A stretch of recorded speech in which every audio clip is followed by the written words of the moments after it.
Bueno, y tal y como habíamos prometido, aquí está con nosotros el senador Marco Rubio, con quien vamos a conversar la mitad del programa de hoy, no un segmento pequeño, sino la mitad de temas tan importantes. Marco Rubio, ¿cómo va la campaña? Ha tenido un recorrido hoy por todo el estado. Estoy acostumbrado a eso, pero sí, empezamos en Miami temprano. De Miami fuimos a Fort Myers, que está cerca de Naples, de ahí a Panama City, que está en el norte de la Florida, a Pensacola, y de Pensacola aquí a estar con ustedes aquí en vivo. Muchas gracias, senador. Va a ser cerrada la campaña. Sí. Estamos viendo, por ejemplo, vamos a ver a modo de introducción las más recientes encuestas de Florida Atlantic University, la de la Florida, el Senado de la Florida.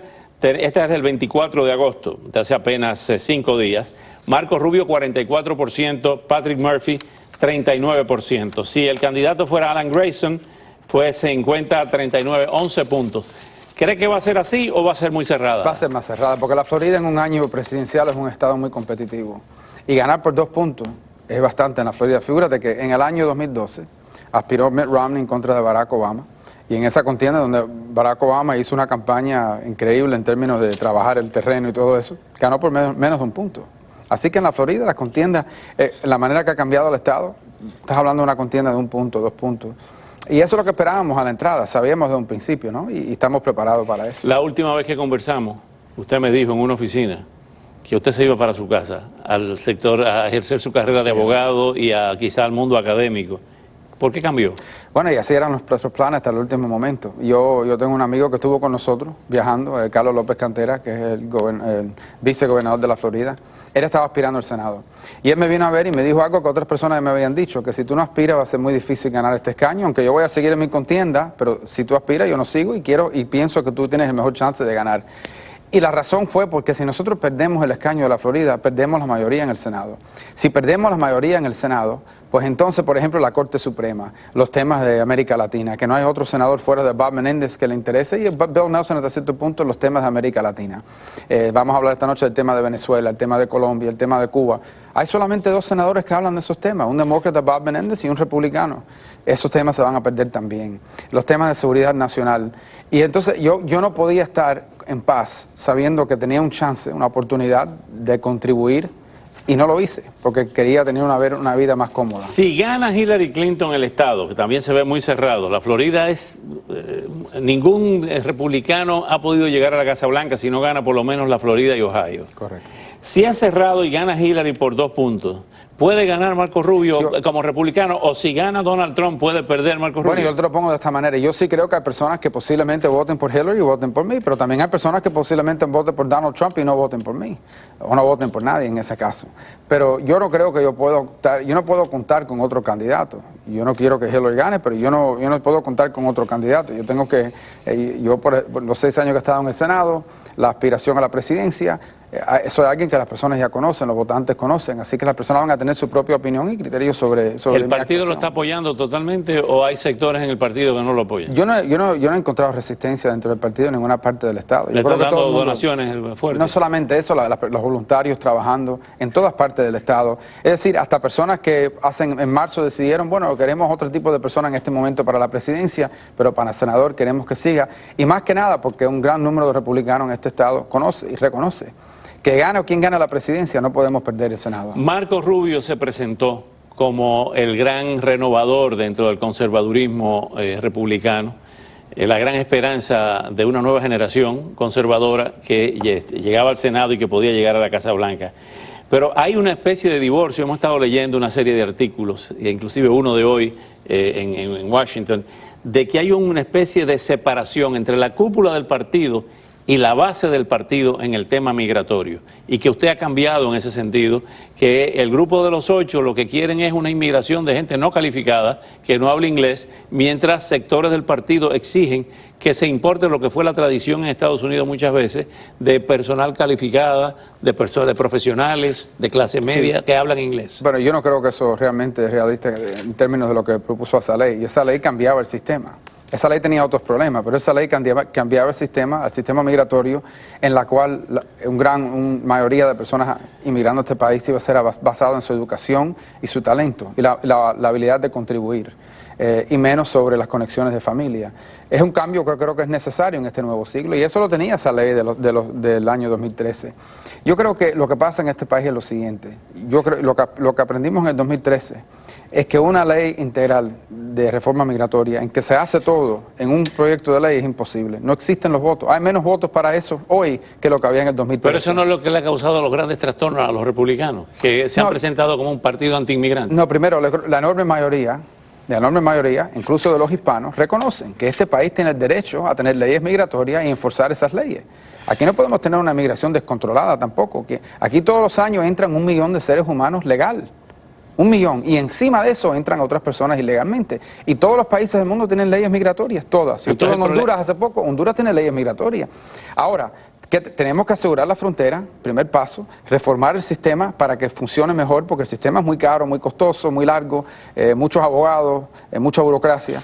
Y después que se hagan esas dos cosas, yo reconozco y creo que la enorme mayoría de republicanos y americanos reconocen que con esas personas que han estado aquí 10 años, que no son delincuentes, que no han violado la ley, que han pagado impuestos y paguen una multa, hay que hacer algo razonable para que ellos se puedan quedar. Ahora, el que es un delincuente, el que es un criminal, va a tener que irse del país. ¿Usted está de acuerdo con el muro? Yo creo que eso es parte de la solución. Hay áreas de la frontera con México que hay que asegurarla y un muro ayuda con eso, pero no es solamente pero eso. el muro de Trump, el muro completo. Bueno, yo no sé cuál es él no ha dicho en qué áreas va a estar. Yo no creo que hace falta un muro durante la frontera entera, porque hay áreas de la frontera que las personas no cruzan. Son 3.000 y pico kilómetros. No, pero hay áreas, y creo que eso en el pasado se ha aprobado también, hay áreas de la frontera que sí hace falta asegurarlas físicamente, pero acuérdate que el 40% del inmigrante ilegal en Estados Unidos entra legalmente. Por el 40%, y la enorme mayoría de los que están en la Florida entraron legalmente con una visa y se vence la visa. También hay que lidiar con eso y una muralla en la frontera con México nos va a ayudar con eso. Ahora bien, 11 millones de deportados, como dijo Trump al principio. ¿Está de acuerdo con esa deportación? ¿Cómo se hace físicamente? Mira, yo he hablado de esos 25 veces en el último año, incluso en los debates republicanos. Yo he dicho que eso no va a ocurrir. Tú no vas a poder hacer una redada de 11 millones de seres humanos y el pueblo americano no lo va a apoyar. Yo sí creo que hay personas entre esos 11 millones que hay que deportar porque son criminales, porque no han estado aquí el suficiente tiempo, pero la persona que ha estado aquí muchos años, que no es un delincuente, que es una persona decente, pero violó la ley migratoria, pero ha estado aquí muchos años, se puede hacer algo para ayudarlo a poder quedarse aquí con un estatus legal. Pero primero, antes de hacer eso, tenemos que asegurarnos y tenemos que comprobarle al pueblo norteamericano que la frontera ha sido asegurada y que la inmigración ilegal está bajo control. Es decir, que en 10 años no vamos a tener 11 millones de personas más. Como pasó con la amnistía de Reagan. Ahora bien, en el caso de Cuba, ¿está usted de acuerdo en que se levante el embargo? No. ¿Que se modifique la ley de ajuste cubano? Posiblemente. Posiblemente. Sí, ¿Qué quiere decir eso? Dos cosas. Primero, el embargo yo creo que para nosotros nos sirve como una arma muy útil para poder negociar con un gobierno futuro en Cuba para las libertades. El interés mío de Cuba es democracia y libertad. El modelo económico le corresponde al pueblo cubano decidir. Y yo creo que le hemos regalado, este presidente, le ha regalado al régimen de Cuba toda una serie de concesiones. El gobierno de Cuba no ha hecho ni una concesión, ni una. En fin, hemos visto que eso ha fracasado, porque no ha habido cambio. Al contrario, la represión en Cuba ha aumentado desde que se hizo esta apertura, o llamada apertura. La ley de ajuste cubano es muy difícil justificar delante de mis colegas. Yo siempre he sido honesto sobre esto. No es que yo esté en contra de las personas que están viniendo, porque yo entiendo que también quieren una mejor vida. Pero mis colegas me vienen y me dicen, pero la mayoría de esta gente que vienen de Cuba hoy en día, al año y el día están viajando a Cuba 12 veces al año. Entonces mis colegas me dicen, pero ¿por qué son distintos al mexicano a los demás? Y es muy difícil seguir justificando la ley. Yo creo que van a haber modificaciones a esa ley para poder trabajar con ese tema, ¿no? Y también los abusos que existen del sistema de beneficios. Hoy en día tenemos personas viniendo de Cuba, automáticamente califican por toda una serie de beneficios, a veces $2.000 al mes, y hay personas recibiendo beneficios y viviendo en Cuba 6 meses al año. Eso también no es justo, ¿no? Pero, senador, usted es abogado. Y no es la mayoría de las personas, pero... Aparte de ser senador, usted es abogado. Usted sabe que la ley de ajuste cubano no fue para los perseguidos políticos, sino porque los cubanos no tenían un estatus migratorio. En el año 66 lo que tenían era un parol, y no tenían ni pasaporte, y tenían que viajar con cartas de ruta. Y era una tragedia. El presidente Johnson, para beneficiar eso, pues promulgó esa ley de ajuste cubano que le daba un estatus a los cubanos.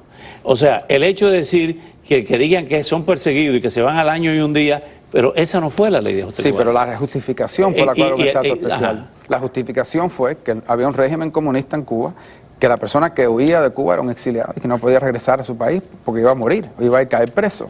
Es muy difícil seguir con esa justificación cuando hay personas viajando a Cuba. Yo nunca he criticado a nadie que visite un familiar a Cuba, una madre enferma, un hermano, una hermana, un hijo, una hija. Yo nunca he criticado eso.